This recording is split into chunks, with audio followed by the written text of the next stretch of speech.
வணக்கம் சிம்மராசி நண்பர்களே. வரக்கூடிய ஆனி மாதத்தில் உங்களுக்கு எந்த மாதிரியான பலன்கள் கிடைக்க போகுது அப்படிங்கிறத தான் இந்த பதிவில் நாம் இப்போ பார்க்க போகிறோம்.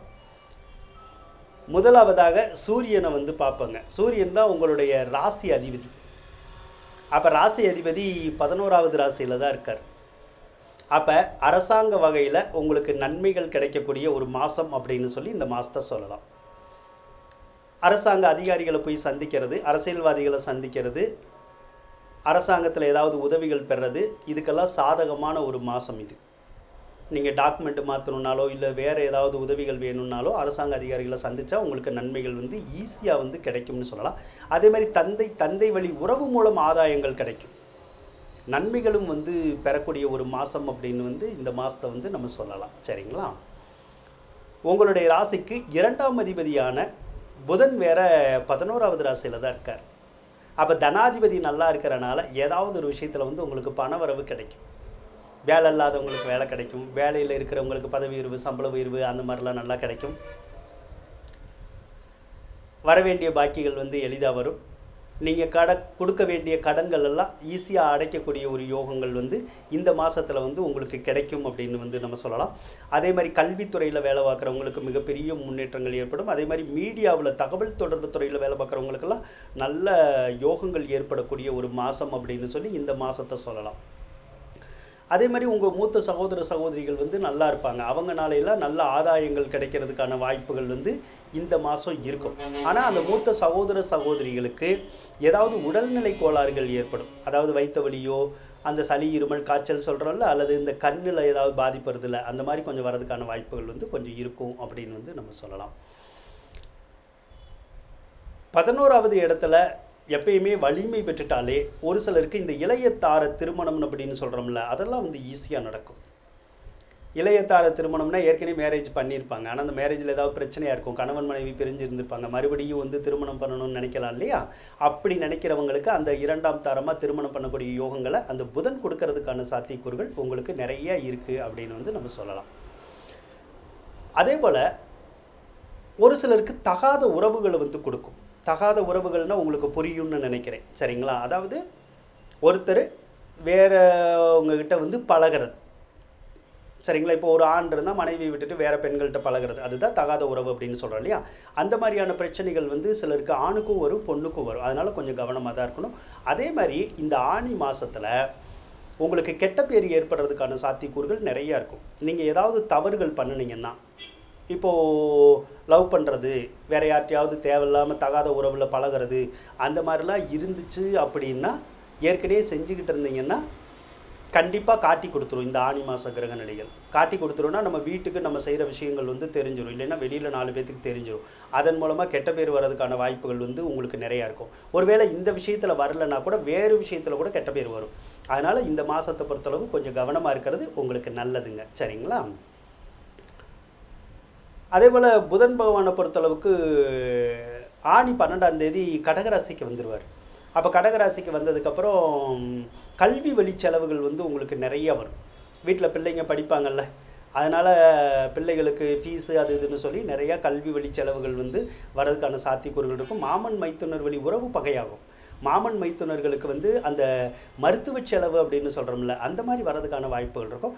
அதே மாதிரி ஆனி 12க்கு அப்புறமும் உங்களுக்கு வருமானம் வரும். ஆனால் வர்ற வருமானம் செலவாகிக்கிட்டே இருக்கும். அந்த காசை நம்மளால் மிச்சம் பண்ண முடியாது. சரிங்களா? சரி, அடுத்து சுக்கிரன் எடுத்துக்குவோம். சுக்கிர பகவான் உங்களுடைய ராசிக்கு 10ஆம் அதிபதி 11ல் தான் இருக்கார். 10ஆம் அதிபதி 11ல் இருந்தால் நல்லது. வேலை இல்லாதவங்களுக்கு வேலை கிடைக்கும், வேலையில் இருக்கிறவங்களுக்கு நல்ல முன்னேற்றங்களை கொடுக்கும், தொழில் இல்லாதவங்களுக்கு நல்ல தொழில் கொடுக்கும். அதனால் தொழிலில் மிகுந்த யோகங்களை அந்த சுக்கிரன் கொடுக்கும். ஒரு சிலருக்கு பெண்கள்னால நன்மைகளை கொடுக்கும். சரிங்களா? பெண்களினுடைய உதவிகள் கிடைக்கிறதுக்கான வாய்ப்புகள் வரும். அதே மாதிரி அரசாங்கத்தில் பணிபுரிகிறவங்க, அரசியலில் இருக்கிறவங்களுக்கெல்லாம் மிகுந்த யோகமான மாதம் அப்படின்னு சொல்லலாம். அதே மாதிரி ஆடை ஆபரண துறையில் இருக்கிறவங்களுக்கு, கல்வித்துறையில் இருக்கிறவங்களுக்கு,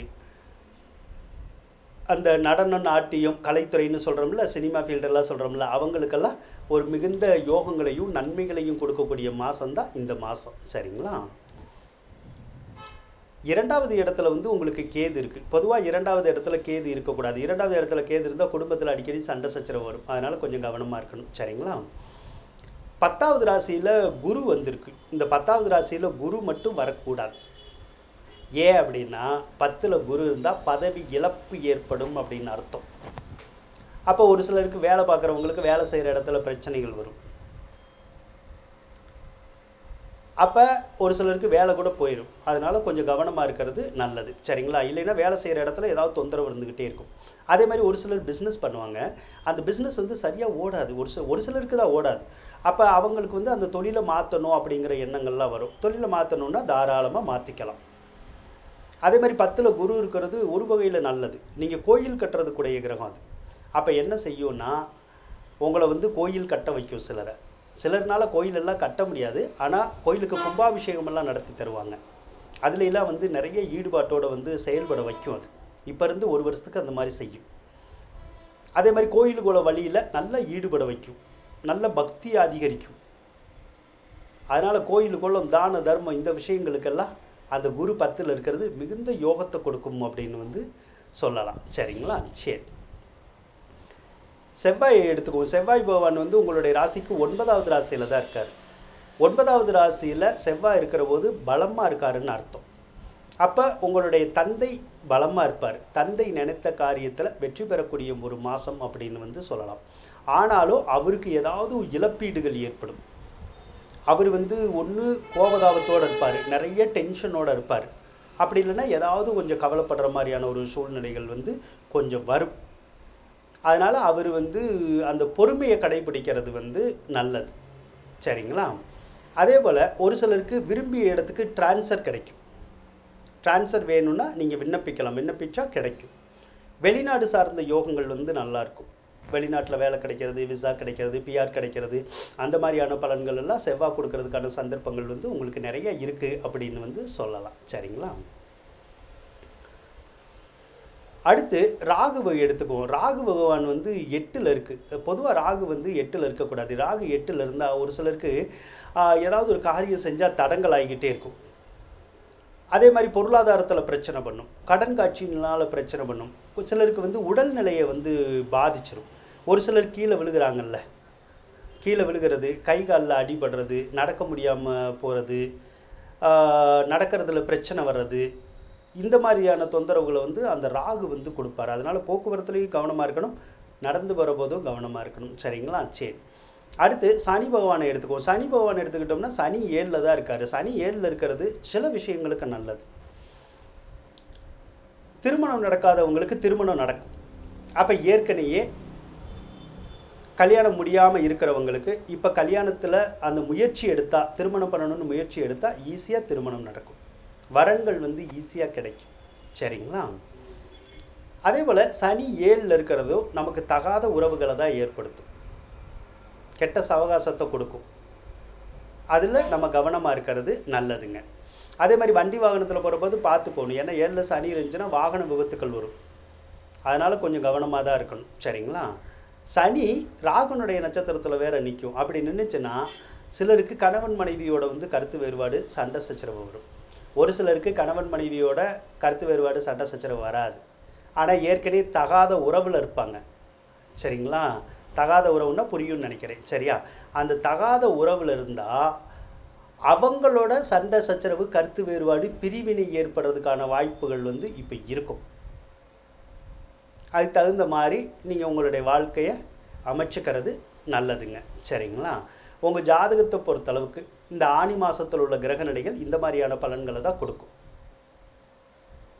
அதனால் ஒரு சில விஷயங்கள் சரியில்லை அப்படின்னா கூட சில விஷயங்கள் வந்து உங்களுக்கு நல்லா தான் இருக்குது. அதனால் இந்த ஆனி மாதத்தில் உங்களுக்கு பல அற்புதமான பலன்கள் கிடைக்கிறதுக்கான சாத்தியக்கூறுகள் இருக்குது அப்படின்னு சொல்லி கூறிக்கொண்டு விடைபெறுகின்றேன். நன்றி, வணக்கம். சிம்மராசிக்காரவங்களுக்கு இந்த வீடியோ பிடிச்சிருந்தால் லைக் பண்ணுங்கள், ஷேர் பண்ணுங்கள், மறக்காமல் சப்ஸ்கிரைப் பண்ணுங்கள். நன்றி சிம்மராசி நண்பர்களே.